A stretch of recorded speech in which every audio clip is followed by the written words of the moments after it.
chance encounter in the middle of a blizzard changes the fate of two strangers forever. The snowstorm raged across the countryside, a merciless force swallowing everything in its path. The wind howled like a wounded beast, carrying sheets of snow that danced violently beneath the dark December sky. The rows, once familiar, had become treacherous rivers of ice, each turn a gamble against nature's fury. Inside a sleek, black Rolls-Royce, Alexander Grant tightened his grip on the steering wheel. The headlights barely cut through the swirling white void ahead, and the wipers struggled against the thick frost clinging to the glass. He exhaled sharply, irritation gnawing at the edges of his exhaustion. Another night, wasted at a charity gala filled with forced laughter, empty gestures, and insincere handshakes. A room full of people who only cared about their own reflections. He should have stayed in the city, checked into a 5-star hotel, and waited for the storm to pass. But no, he wanted to be home, away from the noise, away from people. The engine hummed steadily as he pressed forward, his mind drifting to thoughts of his estate, warm, quiet, untouched by the outside world. He imagined the fire crackling in the grand stone fireplace, a glass of aged bourbon in his hand. The sooner he arrived, the better. Then something caught his eye. A shadow, small, unmoving. He barely had time to register it before his foot slammed the brakes. The car skidded slightly, tires fighting for grip on the icy road. His pulse quickened as he leaned forward, peering through the frosted windshield. There, beneath the gnarled branches of a leafless oak tree, was a child, alone. The figure was curled in on itself, wrapped in tattered clothing that barely provided any protection against the biting cold. The wind howled mercilessly around them, yet they did not move, not even a flinch. Alexander's breath hitched. What was a child doing out here? In the middle of nowhere, in the middle of a storm. His instincts told him to drive on. Keep going. Someone else's problem. He had spent years learning not to get involved, not to care about things beyond his control. But something rooted him to the spot. A memory, faint, distant. With a muttered curse, he threw the car into park and reached for the door handle. The cold rushed in the moment he stepped out, slicing through his tailored coat like a blade. Snow crunched beneath his polished shoes as he trudged forward, his heart hammering against his ribs. "Hey!" he called out, his voice barely carrying over the wind. No response. He quickened his pace, the bitter cold seeping into his skin. As he reached the child, he crouched down, his sharp blue eyes scanning their frail form. A boy, young, maybe 6, maybe 7, dark curls matted with ice, lips pale, body unmoving. Alexander pressed 2 fingers against the boy's neck, searching for a pulse. Faint, too faint. A knot tightened in his chest. Without another thought, he scooped the child into his arms. The boy's body was far too light, barely more than a bundle of frozen limbs. Alexander turned back toward his car, his grip firm, his mind racing. He had no idea who this child was, no idea how they ended up here. But one thing was certain. If he left him out here, he would not survive the night. Would you stop in such a dangerous storm? Let's discuss. Where are you watching from, and what time is it? The storm raged on, an unforgiving force that swallowed everything in its path. Snow piled high along the roadside, the wind shrieking through the barren branches of the trees. Visibility had dwindled to almost nothing, the headlights of Alexander Grant's Rolls-Royce barely cutting through the blinding flurries. His gloved hands tightened around the steering wheel, irritation flickering across his sharp features. He had no patience for this. Not tonight. He had endured hours of mindless chatter at yet another charity gala, surrounded by people who masked their greed with fake generosity. The weight of their hollow words clung to him like a stench he could not shake. All he wanted was to be home.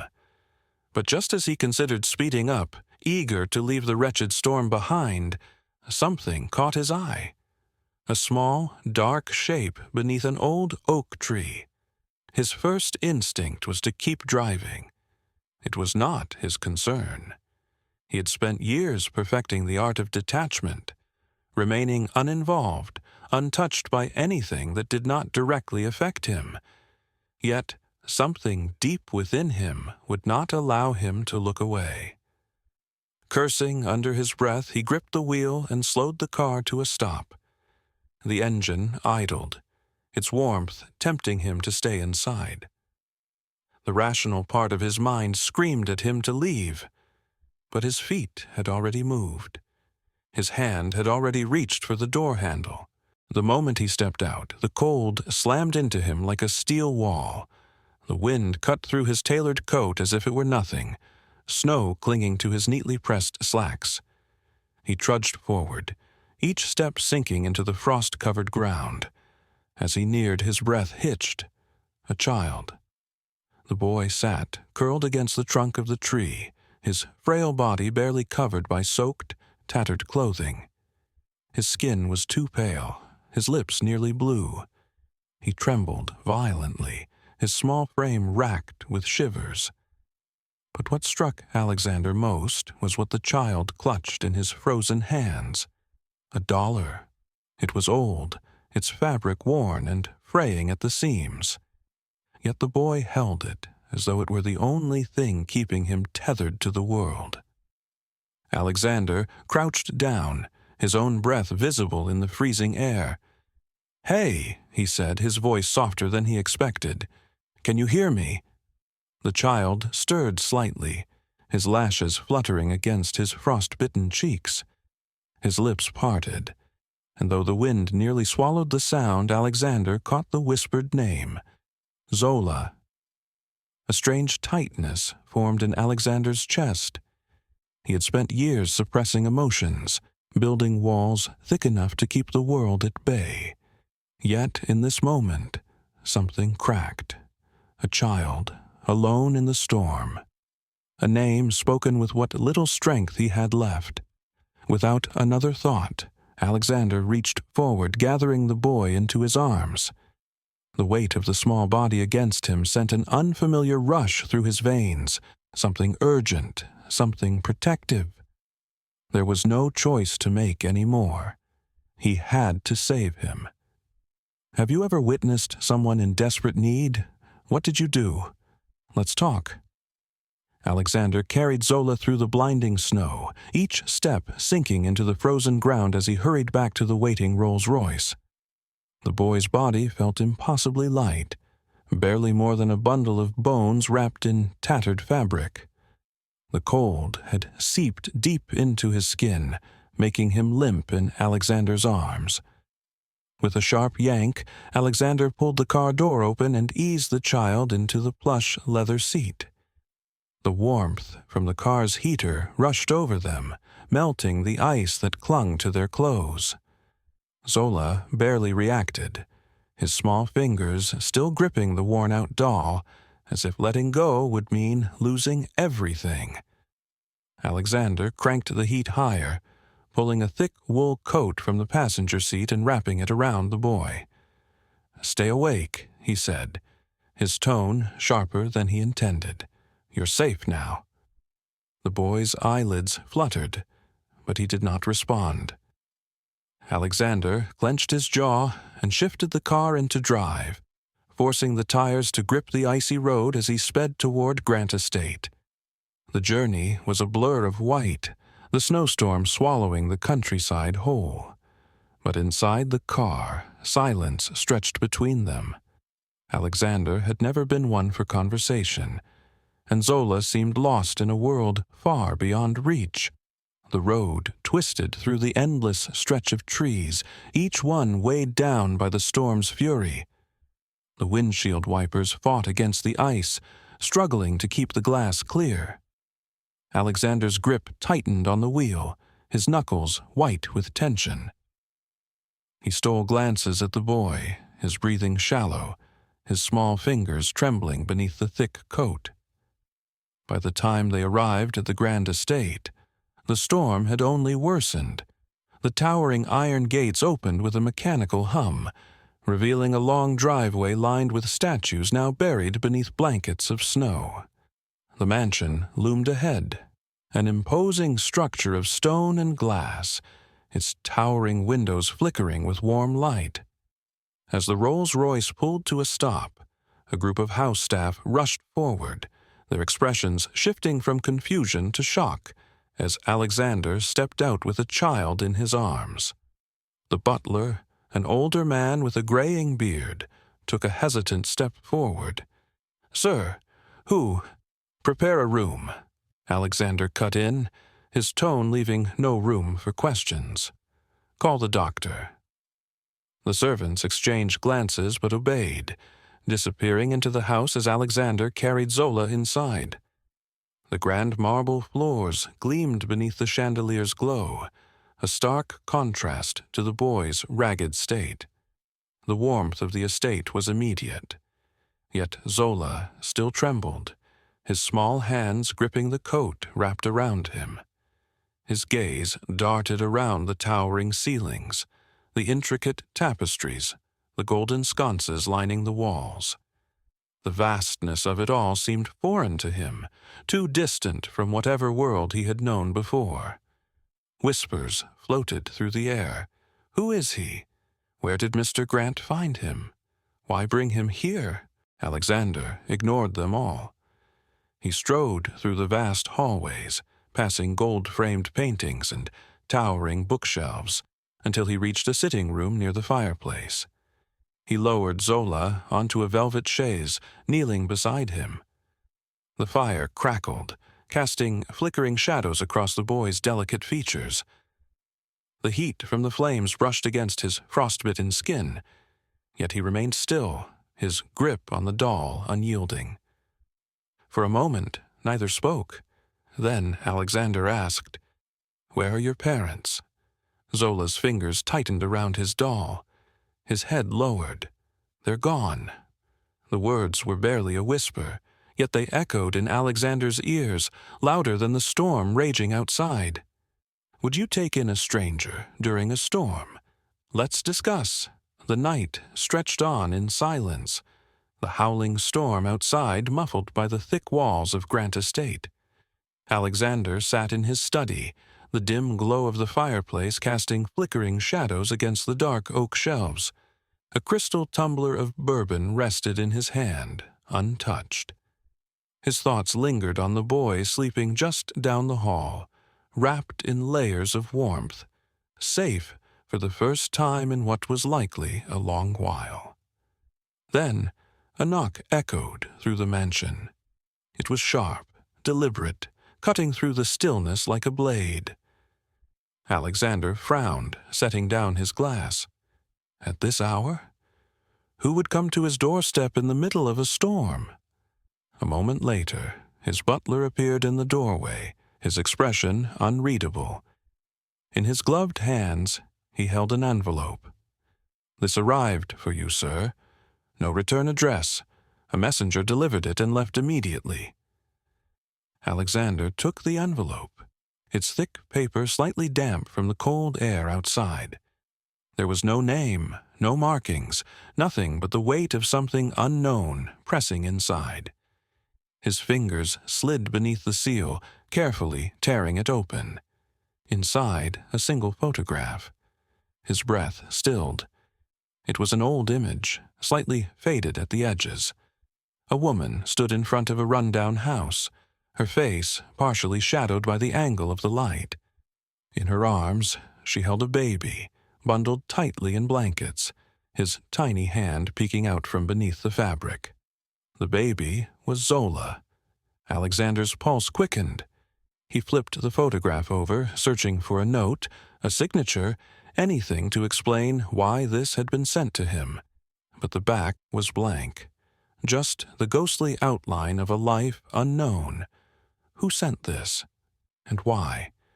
He studied the woman's face, trying to extract some familiarity from the features hidden in shadow. There was something about the way she held the child, a quiet desperation captured even through the grainy image. It was not just a mother's embrace.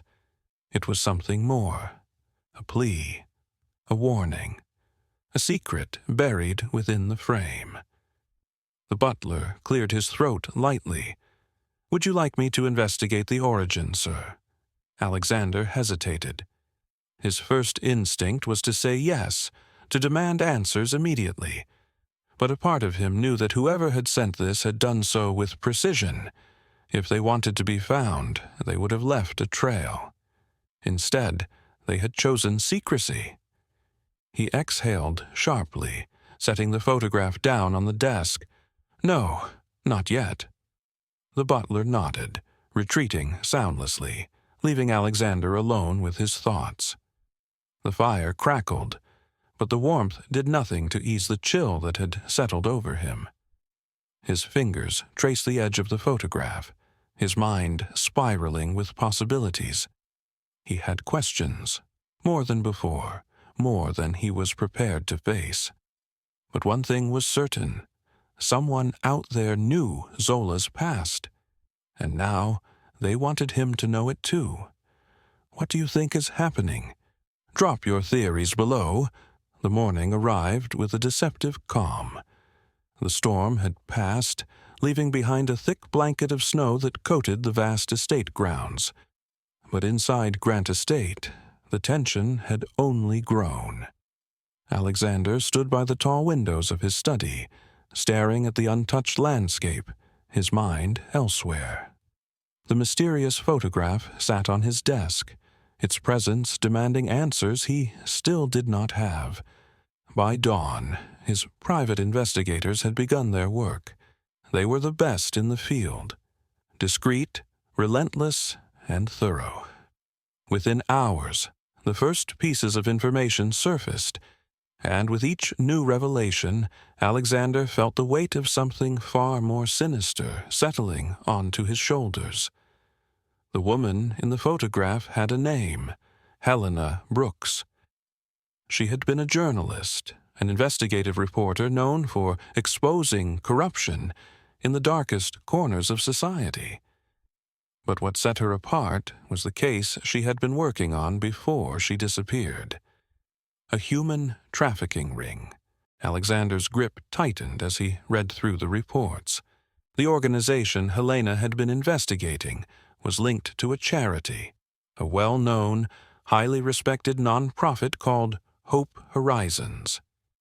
To the outside world, it was a beacon of goodwill, an institution that promised to aid underprivileged children, providing them with shelter, education, and security. But underneath the carefully crafted image lay something far more horrifying. Hope Horizons had been a front. Through layers of forged documents, false identities, and offshore accounts, the charity had been moving children, erasing them from records, making them disappear. And Helena had gotten too close to the truth. She had vanished weeks ago.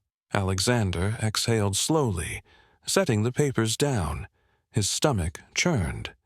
This was no coincidence. Someone had sent that photograph deliberately, leading him to a child whose mother had been silenced. And if Helena had been targeted, so was Zola. A sharp knock at the study door broke his thoughts. The butler stepped inside, his expression unreadable. "Sir, the boy is awake. He's asking for you." Alexander nodded, pushing the documents aside. As he made his way through the long corridors of the mansion, the weight of what he had learned pressed down on him. Zola was not just an orphan. He was a child caught in the web of something monstrous. His mother had tried to protect him, but now she was gone, and the people responsible were still out there. As he reached the bedroom door, Alexander paused.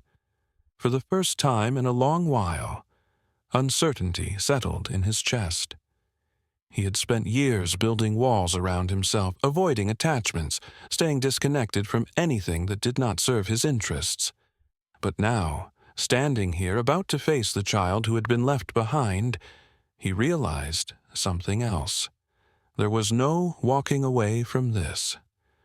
What would you do if you uncovered something this sinister? Let's discuss. The plan was set before the sun rose. There was no time to waste. Alexander stood at the head of a long table in his private war room, surrounded by his most trusted security team. Maps and blueprints of the shipping yard covered the surface, each marked with entry points, guard rotations, and possible escape routes. His men were hardened professionals, former military, ex-intelligence operatives, men who had seen war. But even they knew this mission was unlike anything they had done before. This was not business. This was personal. Helena Brooks was alive, barely.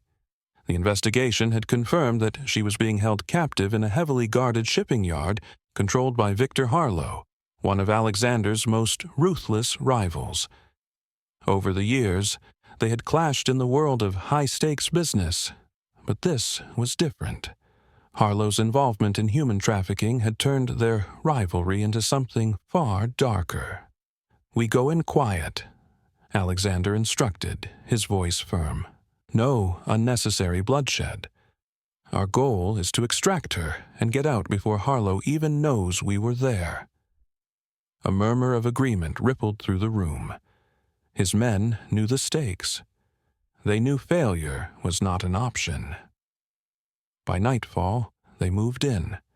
The shipping yard stretched along the frozen waterfront, its towering metal containers stacked high like a labyrinth of steel. Spotlights scanned the area, sweeping through the bitter darkness. Armed guards patrolled in pairs, their breath visible in the icy air. Every movement had to be precise, every step calculated. Alexander led the way, his team moving in perfect synchronization. They slipped past the outer perimeter, weaving through the maze of cargo containers. The silence was suffocating, the tension thick. Then a single misstep. A guard turned the corner at the wrong moment. His eyes widened in shock. Before he could react, one of Alexander's men took him down with a swift, silent strike. But it was too late. The radio at the guard's hip crackled. "Unit 3, report. Do you copy?" The mission had changed. Gunfire erupted. The quiet infiltration dissolved into chaos as bullets tore through the night. Alexander ducked behind a container, his gun drawn. His team fired back with precision, dropping guards before they could call for reinforcements. The enemy was well trained, but Alexander's men were better. Through the gunfire, Alexander spotted the main storage unit, the place Helena was being held. He signaled to his men, and they moved, covering each other as they pushed forward. The heavy steel door was locked. A single kick from one of his men sent it crashing open. Inside, dim lights flickered against damp concrete walls. And there, bound to a chair, bruised and barely conscious, was Helena Brooks. Alexander moved to her side, cutting the ropes from her wrists. "We're getting you out of here." Her eyelids fluttered open, recognition flickering in her tired eyes. "Zola," she whispered, her voice hoarse. "He's safe," Alexander assured her, lifting her into his arms. "But we need to move." They fought their way back through the shipping yard, dodging bullets, taking down anyone who stood in their path. Sirens blared in the distance. Reinforcements were coming. But Alexander and his team were already disappearing into the darkness, Helena secured in their grasp. The mission was successful. But as they sped away from the burning wreckage of the fight, Alexander knew one thing for certain. This war was far from over. Would you risk everything to save someone you barely know? Let's talk. The mansion stood in silence, the remnants of the night's battle still lingering in the air. The storm outside had passed, but the tension inside Grant Estate remained thick, an unspoken warning of the danger that still loomed. Zola clung to his mother, his small hands grasping at her clothes as if letting go would make her disappear again. Helena held him just as tightly, her body trembling from exhaustion, relief, and the overwhelming weight of what she had endured. Her bruises told a story of suffering, but the way she wrapped her arms around her son told a different one. A story of survival, of love, stronger than fear. Tears streamed down Zola's face, his sobs muffled against her shoulder. "I thought you were gone forever," he whispered. Helena kissed the top of his head, her own tears slipping down her cheeks. "I'm here now. I'm not going anywhere." Alexander watched from a few feet away, his expression unreadable. He had spent his life avoiding attachments, keeping his emotions locked away behind walls of logic and control. But now, as he stood in the presence of a mother and a child reunited, he felt something shift inside him. This was why he had risked everything. But he also knew the danger was far from over. Victor Harlow wouldn't accept this defeat. He was a man who thrived in the shadows, who built his empire on fear and silence. Alexander had spent years battling ruthless businessmen, outmaneuvering those who sought to challenge his power. But Harlow was different. He wasn't just after wealth, he was after control, and people like him didn't forget those who dared to stand in their way. Alexander turned toward his security chief, his voice low but firm. "Double the guards. Increase patrols around the estate. I want eyes on every entrance, every road leading here. If Harlow makes a move, I want to know before he even breathes." The man nodded and left without a word. The room fell into silence again, broken only by the crackling fire in the grand hearth. Helena lifted her gaze, meeting Alexander's eyes. "He won't stop, will he?" Alexander exhaled, running a hand through his hair. "Number, but neither will I." She studied him for a long moment before nodding. "I don't know how to thank you." "Don't," he said simply. "Just focus on staying safe." Zola wiped his tears, looking up at Alexander with a mix of awe and uncertainty. "You saved us." Alexander's lips pressed into a thin line. He had never considered himself a hero. He had spent most of his life making decisions that benefited only himself, building an empire that answered to no one. But now, for the first time, he had something worth fighting for. He had a war to win. As the night stretched on, the mansion remained on high alert. Guards patrolled the grounds, their presence a stark reminder that this wasn't over. Harlow would retaliate. He would strike when they least expected it. And when he did, Alexander would be ready. He stepped out onto the balcony, the cold air biting against his skin. The storm outside had passed, but the real storm was just beginning. What's the biggest lesson from Alexander's journey? Let's discuss.